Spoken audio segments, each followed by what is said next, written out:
very excited to get to it, is the Neighborhood Food Network. And the Neighborhood Food Network, our mission is to invite, inspire, and excite our neighbors to create local food security. And that's through growing food and through sourcing food locally. And we are so excited about this pilot program. We launched it in May, and we have had now over 250 people sign up, over 149 facilitators in 36 states. Yay! So people are initiating this in their neighborhoods. Hopefully they've started inviting their neighbors. And those people are getting packets of free seeds from Baker Creek. I think they were sent out this past week or early this week. So they will get a packet of seeds to share with their neighbors. So the intention is not just for you to plant them all, but for you to share them and invite your neighbors to get together. And on our website, the Neighborhood Food Network, we have flyers. You can download an invitation. You can download the first meeting, and you can download all types of information and documents that we have. You can also just use a lot of the planning tools that we have and that Anne has found or that we have created. For instance, one of them is a tool that you can use. With one click, you can add onto your Google Calendar or your Outlook calendar an event that pops up on the first of every month, telling you exactly what seeds you can start planting for your garden zone. Because there's 8 different garden zones in the United States. And so it tells you which ones you want to start planting for that month. So there you go, monthly planting reminders by zone on the Neighborhood Food Network. So it's really great. With one click, you can add that to it. And I haven't seen this feature anywhere else on any other website. So it's on the Neighborhood Food Network, and we're happy about that. And Anne's got all kinds of, she's got a harvest tracker. You can see how much money you're actually saving if you actually take the time to weigh or count your bajillions of tomatoes, right? Which we don't do. I'm estimating. Yeah, it's a lot of fun. So on the Neighborhood Food Network, we are empowering you guys to start your own network on your street. So this is not about what can I join, because it's a pilot program. It's not out there. So we're inviting you to start one. And it's just as easy as giving out some invitations, having a gathering. Could be, bagels and coffee or tea on a Saturday morning at 10 o'clock, right? With some fruit. Could be, just tea or coffee. And you just get together with your neighbors and first just meet them, right? And start talking about if there were a situation where we needed to have access to food, if let's say the power was out from some type of, something happening within about 3 days, 9 missed meals, that people start to begin to resort to violence to get food. So we need to create local food security, not just for the crisis and, reducing violence and safety and all of that, but for health issues too, and for creating community. So I just want to give a little bit of blurb about the Neighborhood Food Network for people who may have just joined with us. And so tonight we're going to be talking, we're going to follow up the conversation we started with Mark Doudlah about cover crops. And then Anne is going to be talking after that about canning and preserving and dehydrating and freezing, things like that. So if you've got questions, write them down about that. But first, we're going to go to Mark. Mark Doudlah is the head of Doudlah Family Farms. Welcome, Mark. You gotta unmute. Thank you for having me. Yes, yeah, you're a regenerative organic farmer, a former chemical farmer that stopped using the toxic chemicals because of the unfortunate loss of your father. And we are so grateful that you are making the extra effort to do regenerative organic farming and to cover crop and all of that. We're so glad to have you on our calls. And we started a conversation about cover cropping. We just sort of touched on it. And Anne and I realized we had a lot more questions about it. I obviously have questions. So I kind of like, when we're supposed to do it and when do we start cover cropping, Mark? Even if we have a small garden, right? Cover cropping is not just for big regenerative organic farms. It's for gardeners too, right? Oh, it's a necessity. Okay, why? An absolute necessity. Why is it a necessity? That you use cover crops. We need to have as many living roots in the soil in as many months as possible to truly be regenerative. It's all about the microbes. It's all about the fungus. They eat before our plants eat. And once we understand that, if we never let our microbes or our fungus have a bad day, you really don't have to worry about your crops. You don't have to worry about your insect pressures and all of that. It all goes away, is in terms of soil health. So one thing that I'd recommend is fallow a part of your garden. So in other words, don't farm it all, don't garden it all. So take a section and just plant cover crops on it. Whether you keep them mowed or whether you use a crimper, like I'm going to show you guys, a low budget, $2 crimper that you guys can all make. I think that's very, very important. Species diversity is very, very important in cover crops as well. So the more diversity that you can add, the more interactions of all these different hundreds and thousands, if not trillions of different types of microbes and soil microorganisms are really, really key.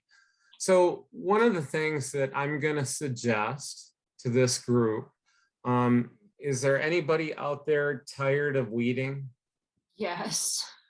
Okay. No, it's my favorite thing to do. Well, all right. And you tune out and we'll see you next session. But for the rest of you, I'm going to suggest something that's been going around the ag community for, at least 20 years.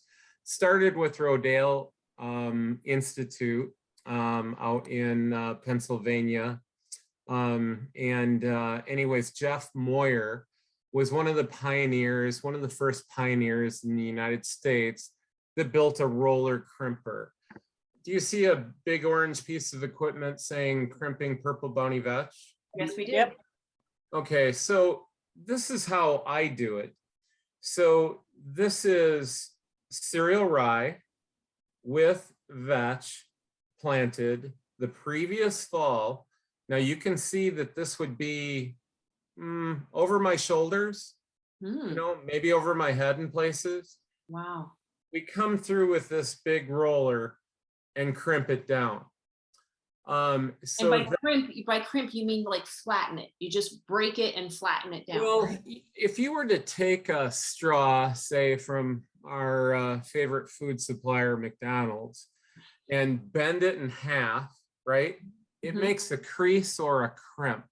Okay. That disrupts the xylem and the phloem in the plant and prevents it from functioning so effectively. So that cereal rye, if you get 3 of them, the University of Iowa has determined that if you get 3 of those, that it will effectively kill that rye plant. So, but first, let's talk about life cycle of rye. So this is cereal rye here. Okay, it's an excellent plant in many ways. Here's, let me see if I can get this to work. Is that showing up? Yep. So here's something from Michigan State University, and maybe somebody can get the links from me and put these up. But yeah, send them to me. Just some interesting things here. They talk about recycling nutrients, right? Grain crop rye, cereal rye has many advantages for gardeners need to take into consideration.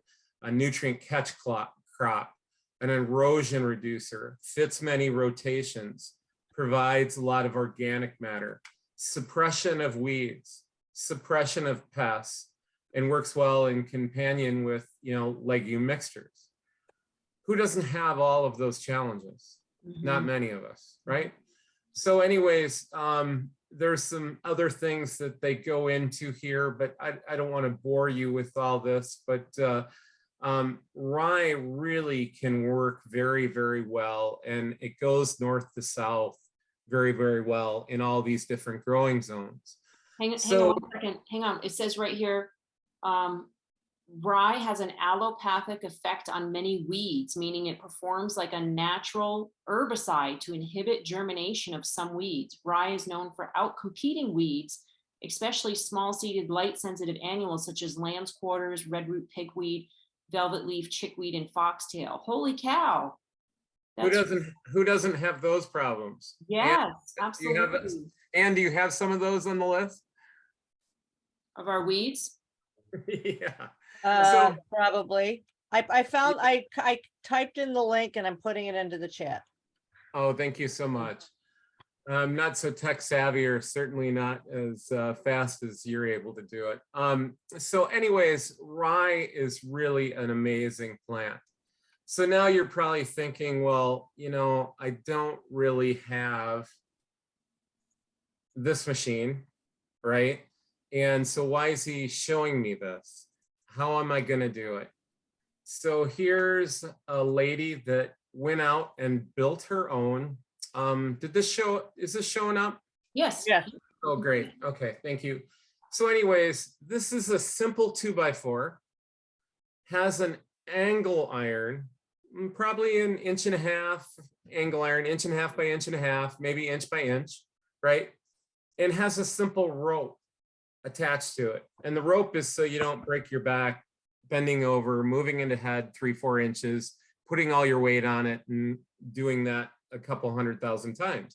So anyways, you can see here that she now has the angle iron down. She's simply putting her weight on it, and she's putting a crimp in those stems. Okay. And so this is about right. You can see that it's shoulder height, maybe a little shorter on her. And she's going in and simply crimping off this area of cereal rye that has flowered and bloomed and is on its way to setting seed. Now you can see this is a wonderful mat that's going to suppress erosion. It's going to reduce, you know, the evapotranspiration and everything else. So what that, and plus, like Zen said, the oligopathic effect that rye has on the soil. So now all we have to do is just come in here and plant either our seeds or our live transplants. And now we have virtually a maintenance-free. So you don't have to buy straw, you don't have to buy mulch, you have your own free mulch. Truly maintenance-free, weed-free area that is going to do all the work for you. So it's really, really quite effective. Now, would I, you know, you want to think about what crops to plant here too. You know, I know of people doing tomatoes. I know of people doing beans, squash, cucurbits, cucumbers, watermelons, you know, really a lot of the squash. This, you know how squash, you know, you got to plant it in 10, 12-foot rows, right? And then you got this whole area that you have to keep clean, right? Until the squash runners take over. Yes. This does all that for you without any herbicide. So we've killed this with actually your weight. So by stepping on that angle iron, you've put a crease in that xylem and phloem, and you've essentially terminated the rye. Now, one caveat, we want to make sure to crimp after the rye has bloomed. So what's happening in that point in time? When the rye blooms, there are hormone signals that go from the rye head to the rye root. And it tells it, hey, I'm setting seed, proliferating. I don't need to throw up another plant or do anything else. So as long as we crimp after it has started to pollinate, or anthesis, they call it, and you'll see these little anthers on the head, right? Then you can kill the rye with this simple crimping. So it's just simply amazing. So what I would do then is I would take the worst area of your garden. Maybe you're on a hillside, or maybe you got this clay little area that isn't as nice as the rest of your garden. I'd take the worst part of your garden, if you could, and I'd plant rye on it, starting in September. Late August in our area, but most of you would be September, October. Plant this cereal rye. Work it up if you need to with a tiller. When you plant rye, all you want to do is barely rake it in. Rye wants to see the sky. If you plant it an inch or two deep, you won't get full stand. So rye likes to be near the top of the soil, near the surface of the soil. Rye is very tough. You can literally throw it on your gravel driveway, and if you get a rain, it'll actually start right there. So it's really, really a tough cover crop. So put that on top of your soil. And then, if you want to do a little more, you got a couple options. You don't have to crimp your whole garden, right? You don't want to put all your eggs in one basket. You could even till some of this in the spring. But if you want a low maintenance area, you can simply crimp this and then plant your plants in it, and it will stay virtually weed free the entire year. That's amazing. I can't wait to try this. Okay, we have some questions. One person needed to know, do we needed to have planted the rye, or could we buy, just put rye down like straw? Can you buy rye straw? You want rye seed, ideally, because it's unpredictable how much rye seed is in that straw. Plus, you could get quackgrass seed in that straw. You could get a lot of other things. You could get Canadian thistle, if your straw source isn't perfectly clean. So no, I would stay with rye. Now, And when I said what about raised beds? I mean cereal rye. Yeah. I do not mean ryegrass, which is a completely different animal. Okay. Cereal rye or winter cereal rye. So basically what happens is you plant rye in the fall, then it has to go through a vernalization process. That vernalization is when it's below, I think it's freezing, actually. It, again, has a hormone trigger in that sprouted seedling. And it says, oh, I've went through vernalization. So now in the spring, I can bolt, put a big seed head up, and I can grow up towards the sun. If it doesn't go through that vernalization, so say you plant rye in the spring and it never gets cold enough, that rye will actually stay like lawn grass, 6, 7, 8 inches tall, and it'll stay that way the whole year. So this rye must be planted in the fall, sprout, germinate, ideally get 1 to 2 inches high, before you see snow or your winter conditions. Then it's going to vernalize, and then it will become 4, 5, 6 feet, depending on, soils and whatnot. And then after it blooms and the anthers come out, then you can go in and crimp it. In our area, that's southern Wisconsin, is typically the end of May to the first part of June. Okay. As we go further south, the calendar would be earlier and earlier. So you plant it in the fall, and it gets to be about 2 inches high, goes through the winter, the snow and all that. It still stays living. And then it really springs up in the spring, like probably March, April, and then in May. And then by May, it's 4 to 5 to 6 feet high. And that's when you crimp it, and then you can plant your transplants. Transplants or seed, but I would recommend the larger seed types, things like dry beans, because I would avoid carrots, because the oligopathic effect might prevent the carrots from germinating. The oligopathic effect probably isn't going to be enough concentration to bother the larger seeded things. Okay. So now, Mark, go ahead. I found a website. If you could stop sharing, I want to see if this is something that would be, because this would be a smaller amount for a home gardener. I want to see if this can, if this is something that would be good. Winter rye. Yep. Okay. All right. I'll put this link into the chat. I will also send it out in the email with the update for the call.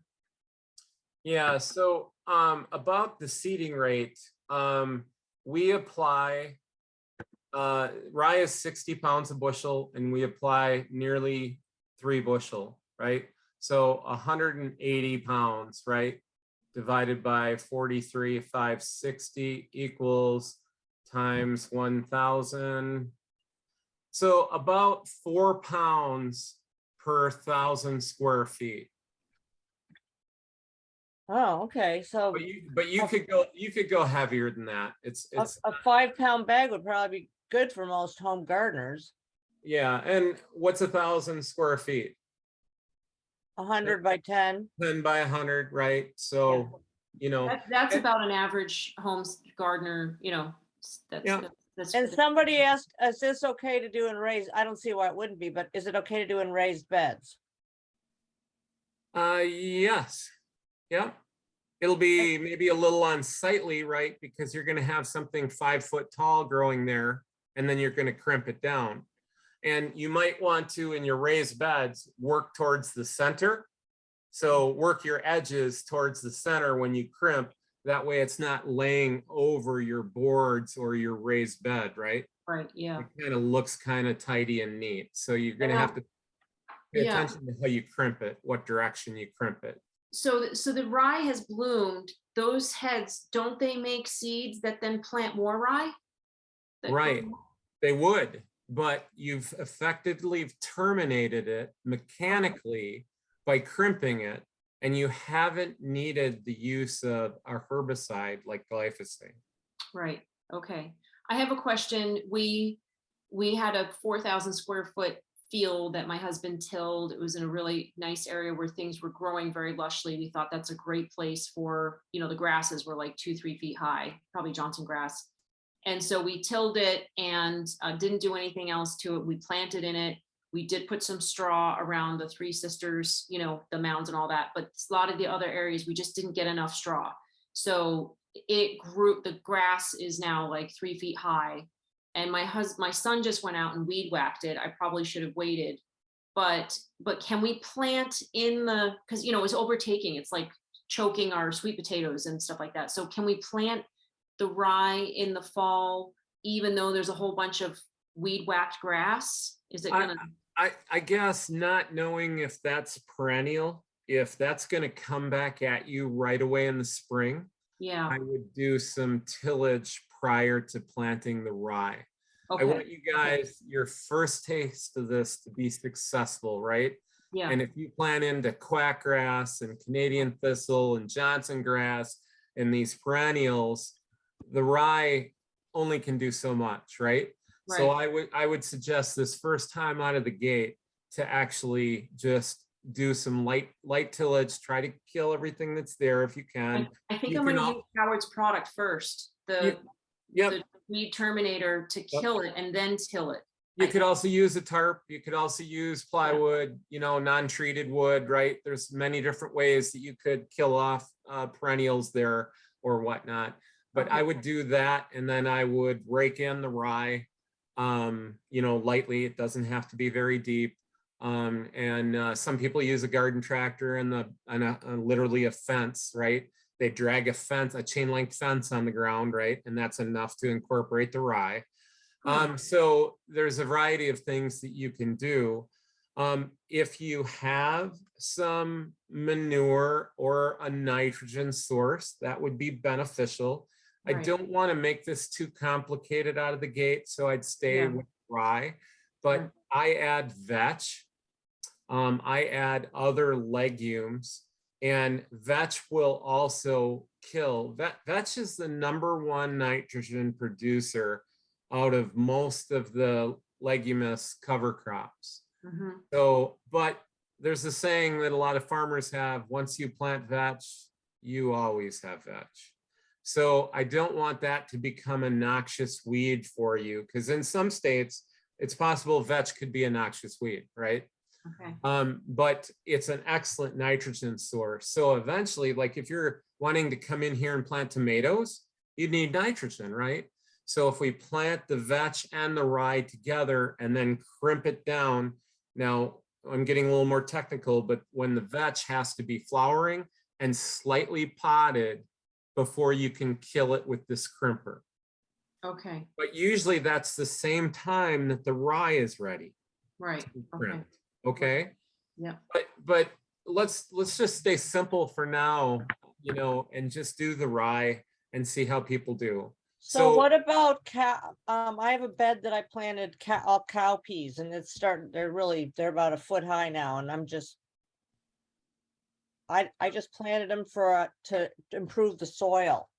Wonderful. That is a great cover crop. Now, that cowpea would provide all the nitrogen this rye needs to make an unbelievably stand of rye, because we want 6,000 to 10,000 pounds per acre of above ground biomass. So we literally want a mat that is 3/4 to 1.5 inches deep, right? That's how thick this rye will be when you lay it over. Okay. And so that's, I mean, that's free mulch. Think about what's happening there. We're adding 10,000 pounds of green manure to the top of your soil, right? Mhm. Then the rye, the root system of that rye, which is up to 6 feet deep, is now decaying and feeding your plants the rest of the year. And Wow. you've done that all with the seed. I'm going to show this picture because somebody's asking about, doesn't it look messy? So here is a crimped, this looks like squash planted in there, and Yeah. the left, and this is where somebody mowed the grass. Look at the difference there. Mowing is an option, but largely creates a failure in the weed control. So you want that long mat largely undisturbed. So that is superior to mowing. But if you have to mow, you can. It's just you won't get quite as good of a weed control out of that, because when you shred it all up, you're doing the same thing with your lawnmower that your teeth do, right? You're shredding up all that green material, then the microbes can eat it. When the microbes eat it, then it disappears, right? They've turned it into organic matter and carbon and a whole bunch of things, right? So we've degraded it. By crimping it and leaving it more on the soil surface and leaving it long and ligninous, it takes a lot longer for those microbes to degrade that above ground material. So what happens the next year? So your squash die, you harvest them, maybe you pull them up or whatever, and then you plant the seeds right in on top of that crimped grass again, and for the next year? For the next year, in the fall, I would plant some sort of cover crop. Right on top of this grass. I would plant your clover. I would plant clover or something like that. Okay. And then go into a nitrogen cycle. Remember, we also talked about rotating your garden. Yes. Is very, very critical. Yeah. Well, then now we're rotating. So we went through a grass phase, right? Which has low amount of nitrogen with the rye. Now we're going to go into a nitrogen phase of clovers or vetches or alfalfa, some of those types of things, right? And then you just sprinkle it on top? Clovers, yes. Yeah, okay. Yeah, yeah. Do you do high density? Like, do you do like clover just covering the 10 pounds per acre? So you'd have to divide that by 43,560 and then multiply by 1,000. That would be your, pounds per 1,000 square feet. Okay, I didn't get that math. Maybe. Yeah, so clovers are typically 10 to 12 pounds to the acre. Mm-hmm. And that's an acre is 43,560 square feet. Okay. So if you divide those two, you get pounds per square feet. And then to make it meaningful or something that you can scale off, multiply by 1,000 square feet. And that would be how many pounds per 1,000 square feet. That's great. See, math is useful. We do use it later on in Who life. thought we'd ever use math? So yeah, and this is going to help keep the moisture in. I mean, there's nothing but good about this. Yep. Moisture, weeds, insects, you name it. I wouldn't do your whole garden. And a fallow, having a portion to fallow out and grow in different things is always a great idea. So, you know, if you have the space, a quarter of your future garden should probably be in some sort of cover crop, regenerating the soil, which is regenerating your family's health. Yeah. Well, I'm sorry to ask you to repeat this. I think you did touch on it earlier. So crimping, explain that to me again. So you plant the cereal rye, it starts to grow. And when it gets to what height do we want to start crimping it? So you plant the cereal rye, you go over the winter then, right? And then in the spring, it bolts up probably to 4, 5, 6 feet tall, and it blooms. So there's a little anther that comes out of the seed head and actually sheds its pollen. When our fields bloom, they look like dust storms. There's a cloud of rye pollen that's going across, you know, the song Amber Waves of Grain, right? Mm-hmm. It's this cloud of pollen going across. Now, at your guys' scale, you might not see that cloud unless you just happen to be there right at the right time. But when that sheds its pollen or reaches anthesis, now you're able to crimp it because we've translated the enzymes from the seed head to the root system. And that root system will not regrow. That's how we're able to kill it. If we crimp this rye before it ever blooms, that the root system is going to say, hey, I never got my hormone signal. I'm going to put up another seed head. And the rye would keep coming back at you and coming back at you. That's why we wait until May, early June to crimp it so that the rye doesn't come back and shoot more and more stalks up. It has to go through its reproductive cycle of thinking that it already shed seed before we crimp it, or not shed seed, but pollinate it, right? It triggers that hormone reaction when it pollinates. And that's why the rye root system won't come back at us, right? So if you crimp too early, it's no big harm, but you're gonna know it because if you get stalks of rye coming back up again, that means you crimped before the rye was ready, right? And you can still recrimp. You can do those types of things too. So that's not a problem at all. So very easy, very low maintenance, excellent soil building. You're putting 5 ton, up to 5 ton of material on top of your garden. Not to mention there's equally that much of a root system underneath in the soil. And you're doing that all with the seed. Do you know what 5 ton would take on your garden? You'd have to bring in a dump truck, right? Get a wheelbarrow, get a bunch of people, and you're going to spend a day doing it. You did this all with the seed.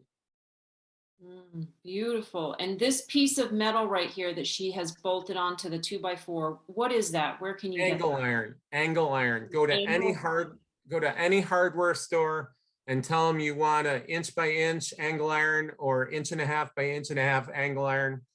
And all you do is drill some holes, screw it onto that 2x4. Just make sure the screws don't come through the board. And then you just tie a rope onto each end of that and you hold it and you advance maybe 4 or 5 inches, put your weight on it, lift it up again, advance 4 or 5 inches, put your weight on it, and you're crimping it. Great. Yeah. So that means each stalk of the rye is getting a dent in it about 3 to 4 times, which will end its life cycle, but it will continue to have the roots in the ground, which supports preventing erosion, I'm guessing. It supports all the microbes. You're not disturbing all of them by pulling them up and no-till organic. And it's adding biomass. Yeah, you're adding biomass, and you're now during the winter, does that grass basically just disintegrates into the soil, right? Becomes more. Well, if you have enough snow cover, it'll be green when the snow melts. If you have a bare winter and it gets really cold, it might look kind of brown. Okay, but I mean the following year after you've crimped it and it's laying down, that eventually will just degrade into the soil, right? Correct? Yeah, well, you're probably going to need some additional tillage if you want to get rid of the rye completely. There Oh. will still be, by the end of the season, that mat will maybe have gone from 1.5 inches thick to maybe 3/4 of an inch or 1/2 inch thick. Okay. Right. Okay. And rather than having that golden color, it will be black and brown and dark colors, because everything's attacking it, right? It's degrading, right? And you know, going back into the soil. So if you left it there, certainly, but I would recommend at that interim, before you get a bunch of weeds coming back, put in another cover crop, a clover or something, right? And then go to whatever you wanted to do, whether it be sweet corn or something, right, that maybe requires nitrogen. So rotate out your garden. And again, you know, you can always till that in. So in the spring, if you want a portion, there's a lot of people that cover their whole garden with rye, right? Mhm. And then if you want to crimp off a small section, you do that. And if you want to till the rest in, you can do that. If you're going to till it in, please, please do not wait for it to be 5 feet tall. Right. It will kill your rototiller. There'll be so much lignin in it that you won't be able to incorporate it into the soil. And it'll all be this, you know, straw on top. And you'll be when do you crimp it then? If you don't want it to be 5 feet tall, when do you crimp it? 3 feet? Well, I'm talking about two different things. So one option is let it be 5 feet tall and crimp it. Okay. Okay. And the other option is till it in when it's maybe 8 inches tall, a foot tall. Oh, Well, okay. it's still green and juicy and lush. Feed your microbes, right? So, you know, you could even mow it with your lawnmower and then rototill it. That's what we do. We Okay. mow it with a flail shredder, get it into really fine pieces, just like your teeth do, right? Your Mhm. teeth prevent your microbes in your stomach from having a bad day by sizing all of the particulates, right? So they can get more microbes on every surface area of whatever they're degrading, the food you eat, right? Yeah. Well, the same thing the mower is doing, right? You're mowing it into tiny little pieces. Then you can lightly rototill it in the top 2 inches. Please stay in the aerobic zone, not the anaerobic zone, Yeah. Top right? 2 inches. And that's called biodynamic farming. Okay. Or you can crimp it, let it go to 5 feet, bloom. You can crimp it, and that's called no-till organic. Yeah. But when you do the biodynamic farming style where you till it in the top 2 inches, you are then tilling. So then you still need to get some type of ground cover if you're when you're planting, so that you don't get a bunch of weeds because you've got exposed ground, right? Then you need mulch or straw or something to cover. Ideally, yes, but remember that rye has that oligopathic effect. So if you immediately plant your beans after you till it, you're going to get a period of about a month and a half where you get major weed suppression out of that rye tilled into the ground. Okay, that's great. So then if you're growing a crop which then covers the ground, like squash, you don't really have to worry about it as much, because it's then covering the ground. Yeah. Yeah, but the crimping works ideal for squash plants. They love it. Okay. And then also remember how your pumpkins and whatnot can get rotten on the bottom if they're sitting on the soil. They're no longer sitting on the soil. That's great. Right? You have that inch of mulch that's kind of protecting them and keeping them dry, right? Yeah. So does it suppress mold too? I think it will, yes. But as you get, one thing that it's very effective at is stopping raindrop impact.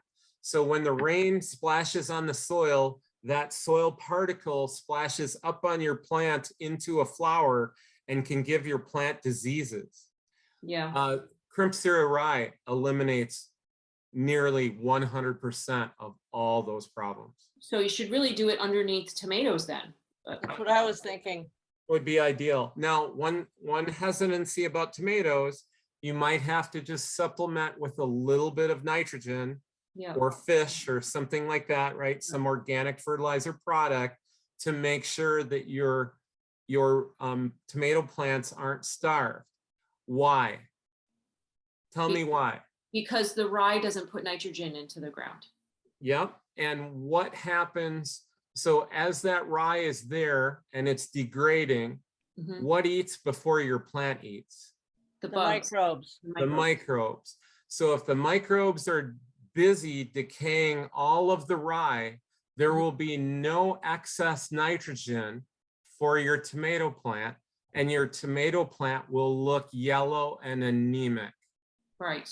Okay. So you can supplement additional nitrogen, or that's why I add vetch in my mixes, right? Rye plus vetch, Mhm. because then I'm getting upwards of 180 pounds the acre of nitrogen. And where is that nitrogen coming from? Our atmosphere is what, 78%? Mhm. This is how it's supposed to be done. So That's And that's great. why we like you, Mark. We only booked you till 9 o'clock. We've gone over with you. oh, I'm sorry. No, I'm saying We're apologizing to you. You probably have, stuff to do with your family and all that. So I want to thank you so much for coming. That was a really great discussion. I have a much deeper understanding. Anybody ready to try it? Anybody gonna try it? Yeah. Even if you till it in, you don't have to, it doesn't have to grow 5 feet tall, but I like the benefit of not having to, worry about ground cover and weeds coming up. So I'm definitely going to try that next year. Well, I did. Imagine only having to weed half or 3/4 of your garden. Oh my gosh. Oh my gosh. Wouldn't that be nice? And I can plant corn in it, right? For later on? Yes, but remember, corn's a grass and it needs nitrogen. Yeah, so I would have to just make sure that you've fertilize. supplemented with enough nitrogen. Otherwise, your corn will be nitrogen deficient. Okay, now the tomato farmer earlier said, or a gardener early in a different call said, not to put nitrogen on your tomato plants until after they fruit, because otherwise you're just feeding the leaves, not the fruit. Is there a certain time to put nitrogen on corn? Corn does not like to be starved early. So if your plants come out of the ground and after the third leaf stage still look yellow and anemic, fertilize them with some sort of nitrogen or protein source, right? That will convert to nitrogen, right? Okay. Corn is a huge nitrogen feeder. Early on. So please don't starve them. Otherwise they'll be stunted. They'll only be 5 feet tall when they're mature rather than being, 8 or 12 feet tall. Yep. So, yeah. Yeah. No, mine are good. Mine are 12 feet right now. But don't forget, I mean, you can add legumes to this, especially a vetch. But remember, once you have vetch, you might always have vetch. So please check with your, state seed lab and stuff if vetch is allowed in your area. You can also do clovers and things, but clovers are a little harder to kill than vetch, right? Clovers don't like to, you can lay them down and in a week they'll bounce back up and keep going. Yeah. So clovers can actually be too competitive. Okay. So then I'm gonna kvetch about vetch. Yes. Right. Keep count on Ann. All right. Well, thank you very much, Mark. We're going to segue into Ann. You want to share your screen? What do you want to share? Is it preserving, freezing, drying? What do you want to talk about? Okay. Hold on. Thank you, Mark. Thank you, Mark. We love you, Mark. Yes, we do. Yeah, check out Doudlah Farms, Doudlah Family Farms. Yeah, I put the link in there and I will send that out again. And best beans and oh my gosh, the cornbread recipe is so amazing. And I love the rye and other type of flours we have too. And I'm still gonna keep asking you about raw sunflower seeds, but that's another conversation. Yeah. Okay. So resources, what are you showing us, Ann? So here we go to preserving the harvest. And today I started working on, I've been doing a lot of freezing lately.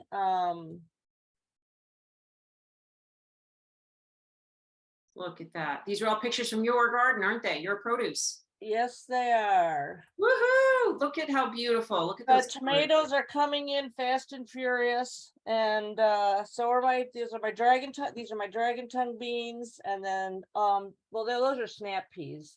So this is an earlier basket. That might even be from last year, but so I've been doing some research, and I have been taking on my paste tomatoes because I started out with 70 plants. I now have 80 plants. I've had volunteers come up that I just let go, and now they're producing fruit. They're coming up through the wood chips. They're not even in beds, but I'm letting them do their thing. Mhm. Anyway, so I'm coring them and freezing them and gonna save them all. And then just my friend Michelle, who's on the call with me, she'll bring hers over, and we just do a massive canning day. Well, actually a couple canning days. But other vegetables, you need to blanch, and what blanching does, it disrupts the enzyme. It kills the enzymes off so that they can't, even though your vegetables are frozen, they're still alive. So if you don't stop the enzymatic operation within the plant, you could end up with low nutrient value and mushy plants. And Mark's nodding, so apparently I'm doing okay. And so what I do is I'll blanch, like I like my beans. I did this morning. I put them in boiling water, and I'll have a bowl of ice water in the sink, and I will put the beans in the boiling water, and I will boil them for 3 minutes, and I plunge them into I use one of those big spider ladle things, and I pull them out, dump them into this bowl to stop the cooking process. You don't want these fully cooked. And then what I do is I lay them on cookie sheets like I have right here. And then I put them into Ziploc bags, and I try to take out all the air. And the nice thing I like about that is that I can just pull out what I need to cook. The first year, Will had given me a bushel of green beans, and what I did was we blanched all of them, and then I put them in and vacuum sealed them all, and it just was a stuck together mess. So this way I like much better. Anyway, so blanching is a great way to preserve your food. And then another way that we had was dehydrating. And Hang on 1 second, Anne.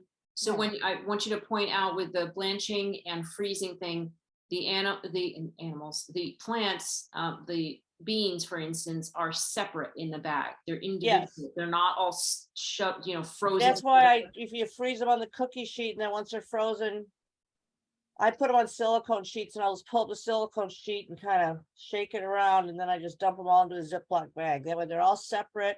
Yeah, but spinach And- does not do that because spinach is damp, obviously. We blanched our spinach and then put it in a bag, and it's just like a clump. So you want to have in as much spinach in that one bag as you're going to use in one serving. Right. Yeah. Okay.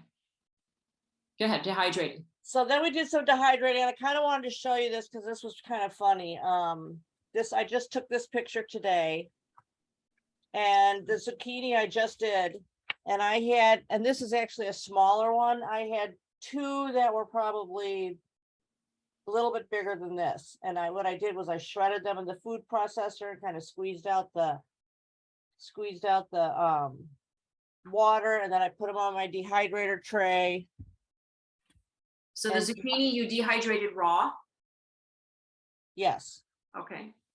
And I'll have to do some more research on that because maybe I should have blanched it, but I dehydrated it raw, and this jar is 2 of these. That's how much water. What do you mean 2 of these? I don't see. If you're pointing to something else, I don't see it. Oh, I'm sorry. I'm sharing my screen. Yes. Yeah. 2 of these. Oh my goodness. Yeah, so that really dehydrated down to a very little amount of squash. Went down to this. So 2 of those down to that. Now you seeded it first. You took the seeds out. I did cut the seeds out. Okay. Not all the way, there might be some seeds in here, but basically what I'm going to do is use this. I'm going to throw it in soups and stuff. Mm-hmm. And Speaking of squash soup, Can you switch to the recipe for Oh, yes, and we have to share that. out? Oh my gosh, I made the most delicious squash soup. So we have a new recipe in here. And Zen made this and she texted me right away. And she was just so happy about it. And Yeah, it's really good. Just yellow squash, and I had acorn squash too. So I put that in too. Of course, you take the peel off, you know, the hard coating on the outside of the acorn squash, but the yellow squash, you can use all of it. And then 5 cloves of fresh garlic and 2 cups of water, 1 can of coconut milk, a pinch of you salt. just threw this all into an Instapot. Yep, Instapot, and then you just use your blender, your immersion blender, right? Dill and fresh thyme. You want to make sure to put the dill in and the fresh thyme in at the end, right? Not in the beginning part, so that it's nice and fresh. And you just put in your immersion blender and blend it all up, and it is so good. Like it's like a garden in your mouth, you know. It's just delicious. Yeah. Okay, you can go back to dehydrating. And it's a great way to. In fact, this squash here was the one I took in my garden this morning. I actually didn't use exactly that kind of squash. I used the yellow squash that was a little bumpy, which is, you know, I just want to point out that those types of squash, the skin are harder. So it's a really good use for soup, right? Because the really hard squash where the outside is bumpy and hard, it's not as appetizing to eat that, right? When you cook it, stir fry it in a pan. So making a soup out of it is a really good use because you're blending all of the hards, you know, outside part up. Okay, so dehydrating, keep going. So there's a million different dehydrators out there. There's a many ways of dehydrating your food. I mean, people do some air drying outside, but if you live in areas that it's very hot and humid, or you get a lot of rain, you have to have the perfect atmosphere for that. And then there's a ton of different dehydrators. There's the round Nesco dehydrators, a lot which everybody's probably seen. There's the top of the line is the Excalibur, but they're very pricey. I've seen them go up to like almost $1,000. It's ridiculous. So I have an Excalibur that my friend Michelle found for me at a thrift store for $17. So I was pretty excited. So lucky. I know, and it's a 9 tray. Oh my gosh. That's amazing. That's a funny story in itself. But anyway, so I ended up, because it's so hot outside everywhere, I ended up carrying my whole dehydrator and put it out in my garage. Put it on the tool bench, plugged it in, let it do its thing. Okay, so what is the average temperature that you put? Let's just say you put a whole bunch of tomatoes, and then what temperature do you put at and for how long? So here's some temperatures. Oh, I didn't know that. That's exactly what I was looking for. I've been doing my herbs at 130 and wondering why they're coming out too like brown and crispy. So here's the funny thing is, like basil, I actually will do in the oven. Yes, I tried to do it in the dehydrator, and it was, I don't know, because it was taking too long, but the basil started turning all black. And so what temperature did you do in the oven and for how long? I think it was the lowest temp. The lowest temp of my oven was 170. Okay. And I did it for a couple hours, and I kept checking on it. Yeah. So you guys, if you don't have a dehydrator, just turn for a lot of herbs, 200 degrees is fine. You just put it at the lowest temp, the 200, and an hour or two, and they're nice and crispy. I even did some research today, and there were people that said, and you can even use your microwave. And I'm like, I am not talking about the microwave. I don't even have when my brother moved in with me, he said, oh, you don't have a microwave? I can buy for you one. I said, no, you won't. Yeah. So, okay. So Anne is asking, does the dehydrator give off much heat? Yes. Okay. So that's why I put it in the garage. Okay. And can you use wax paper in the dehydrator, or are those silicone sheets there? So I don't know anything about wax paper. I'd never seen that mentioned. Now, here's the thing, they have these sheets that come with the dehydrators for doing fruit leathers and stuff that you need a sheet. Otherwise, this stuff's going to fall through the grid. They call them Paraflex sheets. And I was reading up on that, and they said they're Teflon coated. So what I did today was I ordered 14 by 14 foot square silicone mats with a little lip on the edge. And that's what I'm going to use instead of those Paraflex sheets, because I don't want to be putting Teflon near any of my food. So down here at the bottom, I have some resources that I found. In fact, I found the Excalibur Food Dehydrating Guide. It's a PDF and you can download it and look through that. There's a lot of information at the beginning about operating the Excalibur, but if you just kind of scroll past that, it gives you a lot of different fruits and vegetables and meats and all kinds of things that you can dehydrate with guides. And there's a bunch of really kind of good resources that I found for that. Thank you, Anne. Can you scroll up again? Because you keep talking about the $1,000 Excalibur, but there's another one that looks, that white one, mine is sort of like that. I think it was. Yeah, it's like the Nesco. Mine was like $64. I just put it on my birthday wish. My mom got it for me for my birthday. It was just, you know, it's smaller, but it works. And especially if you want to do, you know, you go out to your garden and let's just say you have lemon balm herbs or mint or something, you know, so maybe not mint, but I always have that fresh. But or you could do mint tea. So yeah, you know, some type of herb that you have a lot of, you just fill it up. There's about 8 different trays in one of those. Would use how many levels you need. Yeah, like you can use 3 levels if you want, or you can use the 8 levels, and you stack them up. They have to be dry, right? You really want them to be dry. I mean they could be a little damp, but it's easier if they're dry. So you put them in there, and then you stack it up. You turn and you just push it, turn it on to, I know now, 95 degrees for maybe like 4 hours or something like that. Sometimes I do overnight 8 hours if it's like a really thick type of like sage is really thick, and just at a lower temp. And then you just pick it up and put it in I put it in a plastic bag. A lot of people put it in the jars like Anne has, and you crush it up a little bit when you do it and take out the sticks part, you know, and then you've got your own homemade tea. Then you. So the only problem with these kind of dehydrators is that the fan's at the bottom. So if you're going to have 8 stacks of vegetables, you're going to want to rotate some of these trays around. Otherwise, the stuff at the top is not going to get as dry. So the only better thing about like the Excalibur with the fan in the back, it's blowing through all the layers, and you don't have to rotate anything. But for, you know, so every couple hours, you might want to come in and kind of, you know, rotate the trays around, and you can check up on stuff while you're doing it. It's just a little bit more work, but it's a lot less money. And then the nice thing, like I think this one, Excalibur has, they're now coming out with all stainless steel and not plastic trays. Oh, good. Lisa's Lisa's asking, she says she has an air fryer that has a dehydrator in it. Does anyone know if this dehydrator? I've used that. I have a Foodie air fryer oven, and I've actually used that dehydrator function on it for some small stuff. Okay. Basil, and it worked fine. But you know, it's a very, you know, you can have one small tray of stuff. Okay. All right, great. Well, we're gonna have to end the call now. Sorry, it's 9:30. I promised my family I'd do something with them at 9:30. So if you have any other questions, you can always you know, email us, email Anne. You can, I'm sure Mark Doudlah, if you have further questions for him, we can forward to them and he can get back to us.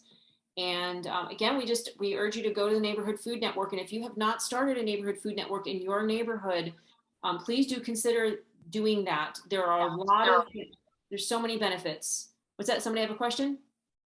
No? Okay. A lot of benefits. And I just want to share one more I heard from this week from a woman. She said she lives in a very affluent neighborhood, and she didn't think, she was just assuming, right? This is the story she's making up in her head about her neighbors, that they probably wouldn't want to grow food for like survival times, or, you know, just to share with each other because everybody has plenty of money and, you know, they probably buy all organic food. She said, but they might want to start it to feed a food bank, like charity work, right? And then they would probably pay a gardener to come and grow a bunch of food, and then they would donate it to the food bank, and they would be supplying the local food bank with all this food. And so this Neighborhood Food Network can, you know, the results could be a lot of different things. You could be feeding a food bank, you could be feeding a local school, you could be feeding each other, you could be just swapping, you know, just trading with each other. Like Carol last week. Carol, yeah. Yeah, she shared last week. She's trading, she goes and weeds a little bit and she gets a free raspberry bush, or she goes and just captures, you know, gets some plums or peaches and cans. Then I'm sure she's probably going to give back some jam or something, right, to the person that she got the peaches or plums from. So there's a lot of things that you can do. And we just want to thank you all for being on the call tonight. We've got to close the call down now, but please do email us if you have any questions, and please share with us when you have a meeting, what happened and how it went. And if you want any support, we are here for you. And if you are surprised, and send me pictures of your gardens. Yes, Ann wants, again, another appeal. Pictures from your garden, everybody. Send them to Ann. Ann, put your email in one more time. It's just Ann. Thanks, Ann. Thanks, Mark. Thank you, Lisa. Oh, you could also just send them to zen@momsacrossamerica.org if Ann doesn't get her email in there in time. Thank you all for sharing information and for being on with us. Take care. Have a great night. Bye, everybody. Bye-bye. Take care. Thank you.